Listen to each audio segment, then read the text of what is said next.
Why would someone buy a 5-year-old design electric vehicle when in the last year or two there have been such technological advances in EVs from Audi, Mercedes, and especially Hyundai and Kia? So why did I buy this Jaguar, which has an MSRP of over $76,000? Because I got it for $44,000, 1 year old and only 5,000 miles. At that price, even with the older design, you won't find a better EV, promise you. That's it, and they got it all charged up for me. Well, let's go in and get the keys. Before I left, I old schooled map quested all the EV chargers and locations and miles and stuff like that. I'm going to see if we can do it automatically. I just put in, I'm in Paducah, Kentucky, and I got to go to St. Paul, Minnesota, which is about 600 miles away. So I just put that in, and I see if it can populate the chargers between here and there. I think the answer is no. It couldn't find any charging stations in the next 700 miles. I will still work on that. So that's my trip, 1,245 miles. I think this is the one that's most important here, 2.8 miles per kilowatt. This car is so well put together. And that's one of the benefits of having a car that was designed and started production 5 years ago, is that they really get it right, the things that were wrong. The way the screens are all integrated instead of like everything else, it's just iPad slapped on to the dashboard. I think the leather seats are fantastic. They, they have heated and cooling seats. Heated, cooling.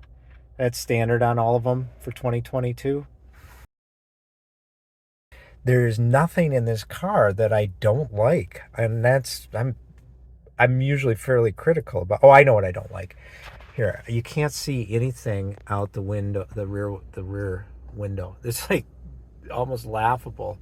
And the visibility out of here is tough.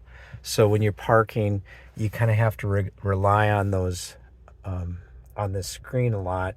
I rented Kia EV5, which of course is, the new hotness, and it was nowhere near as nice as this. And the suspension, boy, it's fantastic. And sometimes it can get a little wallowy, but they have these dedicated buttons. They have dedicated buttons to the silliest things, so you can hit it, go into dynamic mode, wireless device charging. Okay, so down here you can see there's a charger, and your phone can go in there and it'll charge. If you get it in exactly the right spot, there it just started charging. So even with a phone case on, it'll charge. One of the problems that I found is if it's warm, it'll overheat your phone and shut your phone down like within half an hour. So you can get a base one of these. They're all the HSE model, and they're pretty well loaded already. So on the 2020s, like even an S, they can add a lot of the stuff, like the drive pack, I think might be worth it.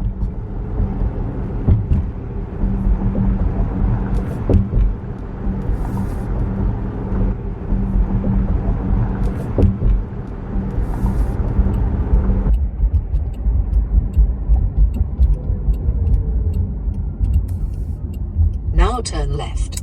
The biggest complaint you hear about the car, and I tend to agree, there isn't much to complain about, but if I had to complain about one thing, it's the lack of any sort of paddles behind here, like on the Hyundai Kia pair, to adjust your level of regenerative braking. I've set it up now on the home screen, so you set up the EV panel here, and then it's more or less one button, and you can change it low to high just that easily, and that screen will just always stay up. So it's right there. You're in high traffic, just hit it, go to your high regenerative braking. It's very easy and perfectly acceptable, and that's a great solution.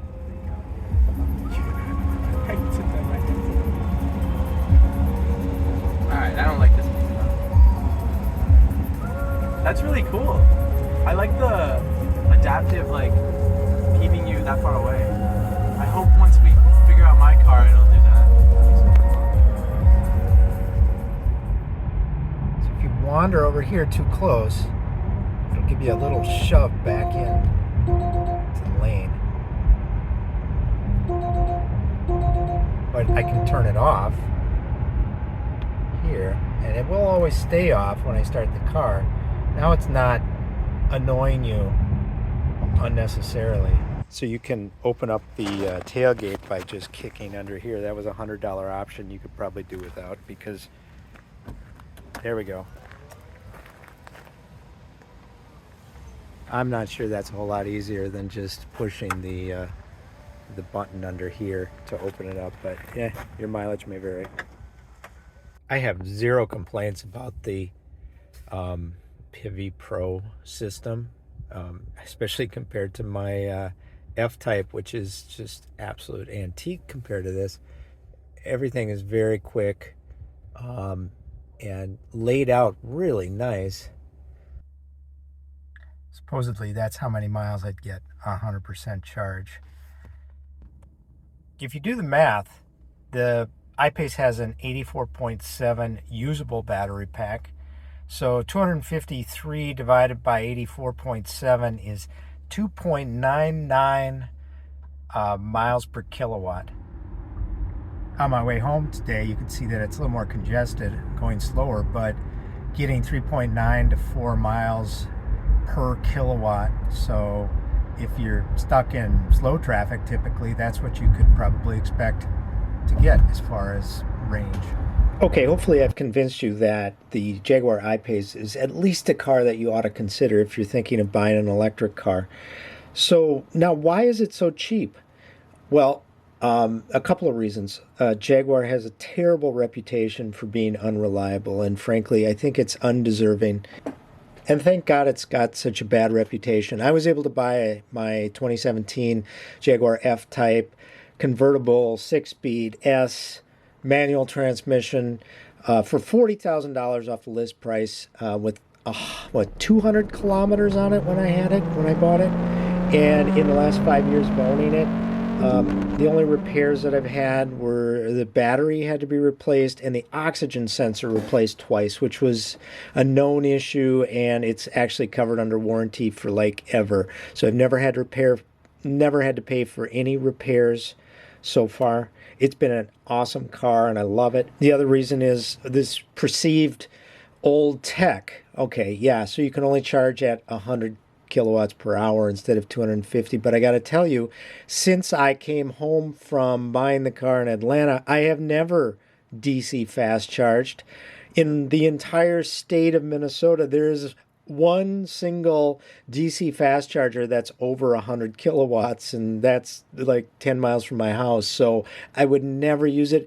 It makes as much sense to worry about that top speed as approach angles and departure angles on a 4x4 that you'll never take off-road. It just doesn't matter. The few times that I have or will go long distances, stopping at a DC fast charger, even at 100 kilowatts, is like a 20-minute affair. It's not that big of a deal. Well, what about range? You know, some of the cars get 300 miles of range. Very few actually get 300 miles of range. So check and see what they actually get.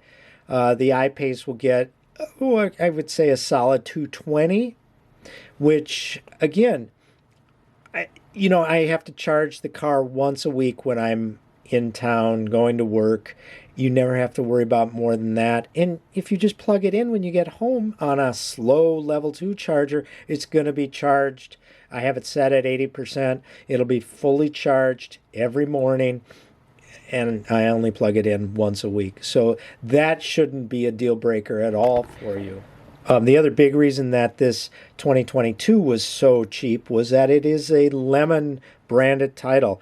Apparently it was born, or it started life in California, it developed some issue with its electric drive system, and it took 172 days for Jaguar to get the parts to repair it. And apparently in California, that's an automatic buyback. Jaguar had to buy it back, brand the title as a Lemon. As far as I'm concerned, it's fixed. I don't have to worry about that issue again. It doesn't concern me at all. But that was worth at least $10,000 off the price of the car. There's very few 2022s. I was able to find this list of Lemon cars, all of them, for every make, every model.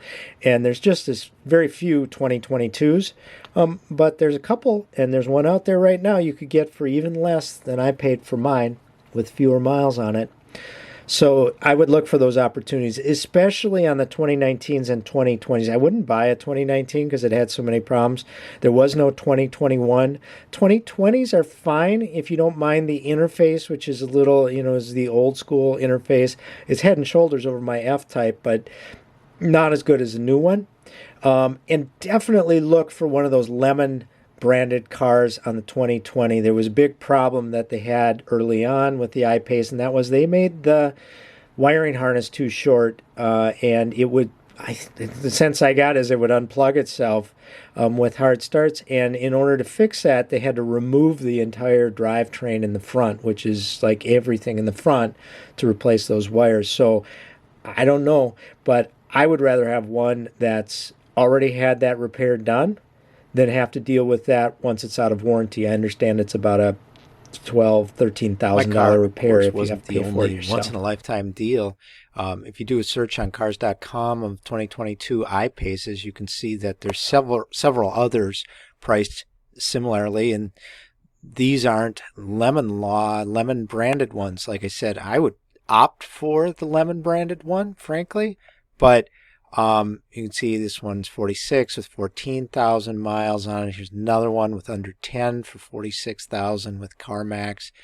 So I hope I've made the case that the I-Pace is the best electric car you can buy for the money. It's a fantastic car. It's far exceeded my expectations.